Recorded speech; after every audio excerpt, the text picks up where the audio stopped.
J'ai chaud à la tête. J'ai chaud à la tête devant le barbecue. Si les merguez sont cachères, j'aurais peut-être la corde au cou. C'est mon Shoah. Qui écrit cela? Qui chante cela? C'est Dieudonné qui vient d'être banni de Facebook et d'Instagram. Bonjour Stéphane Nivet. Bonjour.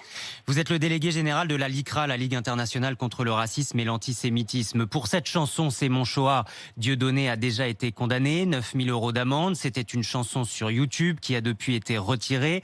Désormais, Facebook, le groupe Facebook, donc Facebook et Instagram, considèrent que les propos tenus et relayés par Dieudonné ne sont pas conformes aux règles du réseau social. Vous vous en réjouissez, j'imagine. Oui, la décision prise par Facebook hier est une bonne nouvelle. Elle permet de régulariser une situation qui n'avait que trop duré. Mais ce que vous venez de dire est intéressant puisque les propos tenus par Dieudonné ne sont pas tant une offense aux règles d'utilisation de Facebook qu'à celles de la République et aux lois qui nous régissent. L'antisémitisme et le négationnisme dans notre pays sont des délits. Ils sont interdits, ils sont condamnés par la loi. Donc c'est avant tout le respect des lois de la République qui a prévalu dans cette situation et qui a mis fin, je dirais, au plus gros cluster antisémite des réseaux sociaux.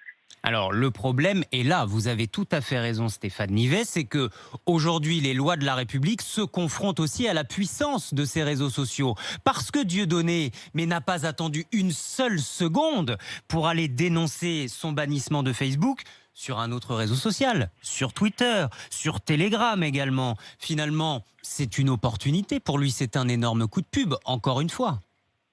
Non, je crois pas, parce que la page Facebook de Dieudonné, qui avait été ouverte en 2008, comportait 1,2 million de fans. C'était une communauté considérable et le temps de la reconstituer ailleurs va être un peu compliqué, surtout qu'il a aussi, je pense, il est dans le collimateur, à mon avis, d'autres réseaux sociaux et je pense qu'il ne faut pas inverser les rôles. Dieudonné n'est pas une victime. Ce sont ceux qui l'injurient tous les jours dans ses vidéos, les juifs et d'autres qui sont la cible de sa colère et de sa haine, qui sont les victimes. Lui n'est pas une victime. Il est injusticiable comme les autres et les lois de la République s'appliquent à lui comme aux autres. Stéphane Nivet, restez avec nous. Jean-Jacques nous appelle ce matin au 32-16. Bonjour Jean-Jacques. Bonjour Mathieu, bonne journée. Merci d'être avec nous ce matin Jean-Jacques. Vous êtes de confession israélite, Jean-Jacques? Tout C'est à ce que fait. vous nous écrivez.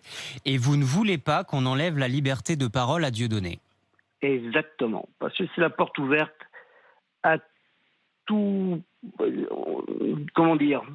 C'est comme si on fermait la porte aussi demain matin à votre liberté de parole, Mathieu. Si demain matin vous commencez à dire que dans les prisons françaises, on est rempli d'une certaine population, on va vous traiter de raciste, on va vous interdire de parler. Ça va être une interdiction au droit de l'information, alors qu'il y a des lois en France qui permettent de condamner en permanence notre ami Dieudonné. Même si je ne l'aime pas du tout, je suis de confession israélite, comme vous l'avez dit précédemment. Je trouve que c'est complètement idiot. C'est la porte ouverte, c'est lui donner de l'eau à son moulin. Et continuer de dire qu'en fin de compte, c'est les juifs qui lui font fermer. Vous ne vous sentez pas heurté par les propos de Dieudonné, Jean-Jacques? Si, mais comment faire? Est-ce que vous pouvez empêcher les gens de penser? Alors Jean-Jacques, je vais demander à Stéphane Nivet de vous répondre simplement sur la liberté d'expression, la liberté d'informer que vous convoquez. Je veux juste rappeler une règle légale. L'antisémitisme n'est pas une opinion en France, c'est un délit. Je suis d'accord avec vous. Mais si demain matin, cette façon d'interdire Dieudonné de parler, on fait des lois pour ça. Donc les lois sont appliquées. Et si demain matin, à cause de ces lois-là, on va vous interdire d'avoir, en fin de compte, le droit à une information. Si vous dites demain matin qu'une certaine population dans nos prisons, comme il l'a dit Éric Zemmour, qui a été, je ne sais pas s'il a été condamné ou pas condamné, d'accord ? C'est en cours. Il a été condamné. Il a été condamné. Bon, eh ben moi je trouve qu'il y a quand même une différence entre ce que dit Dieudonné et ce que dit M. Éric Zemmour. Alors Stéphane Nivet ? Oui, non, la question qui est posée est intéressante parce que les lois qui répriment le racisme et l'antisémitisme, elles n'ont pas été faites pour Dieudonné. La première loi qui lutte contre le racisme et l'antisémitisme en France, elle a été publiée le 21 avril 1939.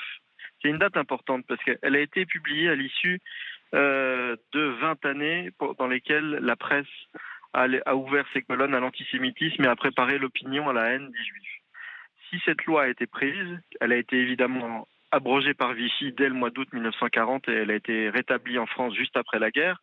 C'est pour une raison bien simple, c'est que l'ensauvagement des mots conduit toujours à l'ensauvagement des actes et qu'on doit protéger nos concitoyens des invectives et des incitations à la haine parce qu'à la fin, les mots tuent.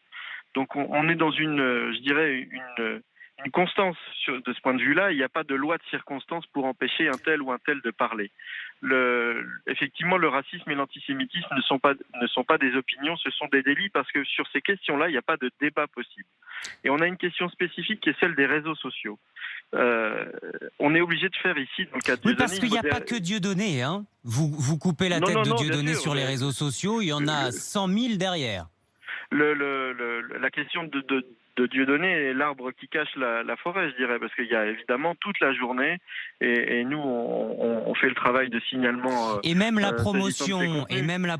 Pardon, je vous coupe Stéphane Nivet, mais par certains amateurs de ce genre de propos, d'un nouveau réseau social aussi. Je ne vais pas donner son nom pour pas faire de pub, mais un nouveau réseau social qui imite les codes de Twitter et sur lequel, visiblement, on peut y aller à cœur joie. Et certains...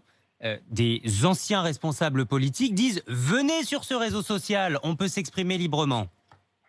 Effectivement, je dirais que l'inventivité numérique en ce moment va donner lieu sans doute à d'autres réseaux sociaux qui seront plus ou moins populaires. Là, la question de Facebook et de Twitter était liée au fait que ces réseaux sociaux drainent des millions de personnes et que on a un devoir de protection de nos concitoyens de propos qui conduisent, on le sait, à une mécanique identitaire violente, haineuse, qui conduit au passage à l'acte. Et à la fin, comme vous l'avez si bien dit, les mots tuent, Stéphane Nivet. Il est bon de le rappeler aussi, encore une fois, oui, l'antisémitisme, le racisme ne sont pas des opinions, ce sont des délits. Stéphane Nivet, je vous remercie beaucoup. Merci beaucoup. Délégué général de la LICRA, Ligue internationale contre le racisme et l'antisémitisme. Je remercie aussi Jean-Jacques. Position intéressante. Peut-être la partagez-vous, 32-16 ce matin pour réagir comme d'habitude sur RMC. 6h54. Tout autre chose dans un instant.